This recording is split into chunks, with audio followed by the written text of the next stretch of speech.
So in Plato's Republic, Socrates is at a house with some friends having all these philosophical discussions. Kinda like back in the day when you and your buddies were stuck in a dorm room. But there's always that one jerk who finds their way into the party. And here, that would be Thrasymachus. He's rude, he's mainly in it for the money, and he has a name that's hard to pronounce, making my job harder. Now in our last video, we went over Socrates and Thrasymachus arguing about Thrasymachus' position that justice is what is advantageous for the stronger. Now here, we're going to be dealing with another one of Thrasymachus' positions, which kinda relates to the earlier one, but is also its own thing. I'm going to quote from my version of the Republic, the CDC Reeve translation, so if this doesn't line up with your own version, perhaps it's a translation problem. So you see, Socrates, injustice, if it's on a large enough scale, is stronger, freer, and more masterful than justice. And as I had said from the beginning, justice is what is advantageous for the stronger, while injustice is profitable and advantageous for oneself. Now Socrates is going to focus on the second point, that injustice is more profitable and advantageous for oneself than justice. There's 3 rounds that I noticed that this whole argument goes through, and like last time, I'll use these argument charts to hopefully illustrate how the argument flows. Now without further ado, let's get into the first round.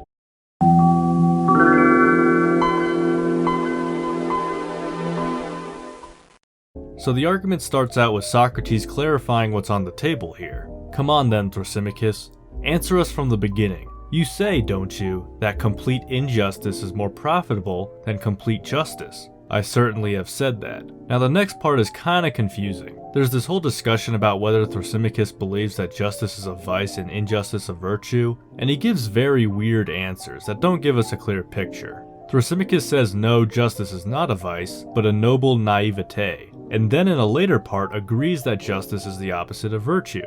Kinda confusing, but I didn't see it relate much to the overall argument, so it's just a side note. What really matters to the argument is the idea that a just person wants to do better than an unjust person, but not another just person, while an unjust person wants to do better than both the just and the unjust. Then let's put it this way. A just person does not do better than someone like himself, but someone unlike himself, whereas an unjust person does better than those who are like and those who are unlike him. Next, Socrates establishes that Thrasymachus believes that an unjust person is wise and good, while a just person isn't. And while you may find this point objectionable, Socrates is just establishing that this is Thrasymachus' own belief. He doesn't necessarily agree with this. After this, Socrates takes a turn and talks about musicians and doctors. These craftspeople, according to Socrates, want to obviously do better than someone not in their craft. I mean, what type of doctor would you be if some schmuck off the street outperforms you? But these craftspeople do not want to be better than other people in their position. A doctor doesn't want to do better than another doctor, and a musician doesn't want to do better than another musician. Now you're gonna hear this and immediately call BS, as I did. I mean, really? A musician doesn't want to do better than other musicians? Sounds naive until you remember what we talked about in our last video, how Thrasymachus and Socrates specifically defined a craftsperson as simply performing their specific craft without error. So any human element such as error or something like ambition doesn't really fit in here. What about a doctor? When he is prescribing food and drink, does he want to do better than another doctor? Certainly not.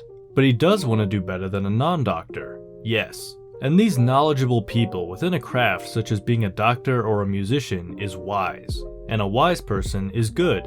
After Thrasymachus agrees to those 2 points, Socrates moves on. So a good and wise person does not want to do better than someone like himself, but someone unlike and opposite to him. But a bad and ignorant person wants to do better than both his like and his opposite. Now if you remember the points from earlier about how an unjust person wants to be better than people like and unlike them, then they are a bad and ignorant person according to this new revelation. Furthermore, since a just person only wants to do better than people unlike themselves, they are therefore good and wise. Now we could stop here. I mean, we did just establish that it is good and wise to be just, and that's a pretty big blow against Thrasymachus' position. But there are still 2 more rounds here that Socrates wants to follow with.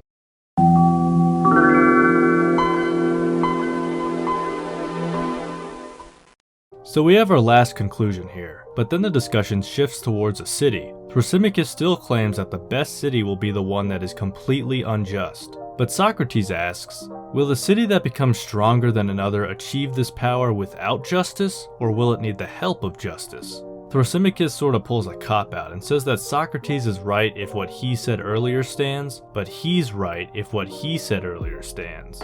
Kind of an inconclusive response, but hey, whatever you gotta do to admit you're not wrong, I guess. Thrasymachus would love internet debates. Anyways, Socrates then hits Thrasymachus with a follow-up question. Do you think that a city, an army, a band of robbers or thieves, or any other group with a common unjust purpose would be able to achieve it if its members were unjust to each other? Thrasymachus obviously doesn't think so. Socrates explains that this is because injustice creates factions and hatreds and quarrels among people, while justice brings friendship and a sense of common purpose. Thrasymachus agrees to this in the saddest way. This is how he agrees. I will say it is, in order not to disagree with you. That's like saying, yeah, whatever you say, I guess. Anyway, now that we established that injustice causes these factions, what if we applied this to a single individual? It would probably make that person full of inner faction, therefore making it difficult to act. I can't really think of a way to put this idea concretely, but here's Socrates talking about injustice in an individual. First, it will make him incapable of acting because of inner faction and not being of one mind with himself. Second, it will make him his own enemy as well as the enemy of just people. Now there's a small side point about how the gods are just, and therefore if injustice will make someone an enemy of just people,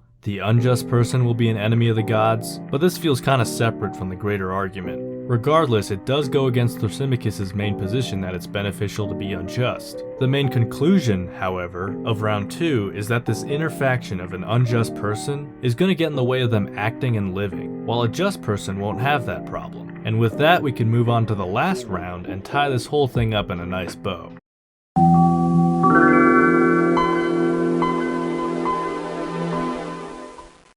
Are y'all ready for the grand finale? I hope you got your popcorn ready. So just to combine the last two conclusions we got into one recap, we have shown that just people are wiser and better and more capable of acting, while unjust ones are not even able to act together. Now Socrates seems to go a little off topic, but trust me, it will all come together. Socrates talks about the function of things and has examples of the function of a thing being something that it alone can do as well as something it could do best. For example, the eyes are the only thing that allows us to see, therefore that's the function of the eyes. And a dagger or carving knife may be able to prune a vine, but a pruning knife can do a better job than those other things. Therefore, pruning is the function of the pruning knife, even if other things can technically prune as well. Well, this just sounds weird. I mean, how does this connect to the rest of the argument? Well, next we gotta understand how Plato is using virtue in this book.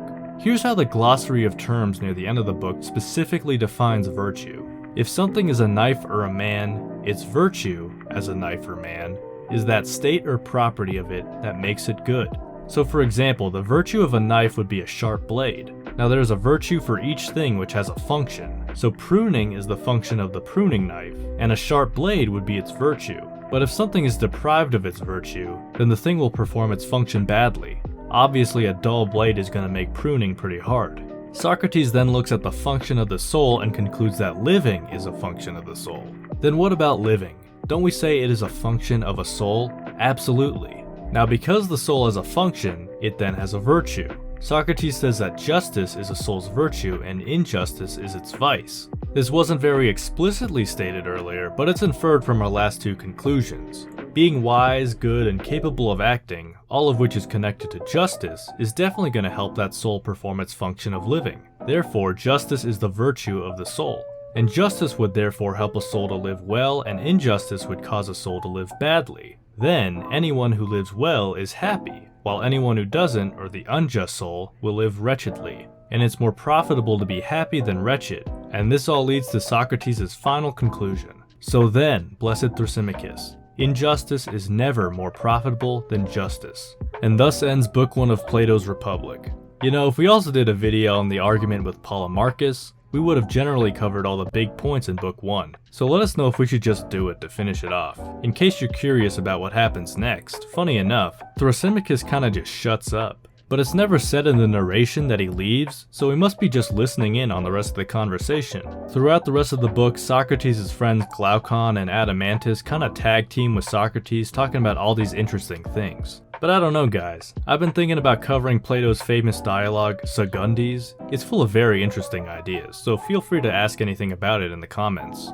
To find out when I put out more content like this, be sure to hit the subscribe and notification bell. If you got any value at all from this video, hit the like button. If you did not get any value from this video, then I don't know what to say. I'll buy you a pizza if we ever cross paths as an apology. As always, I wish you all a beautiful rest of your day.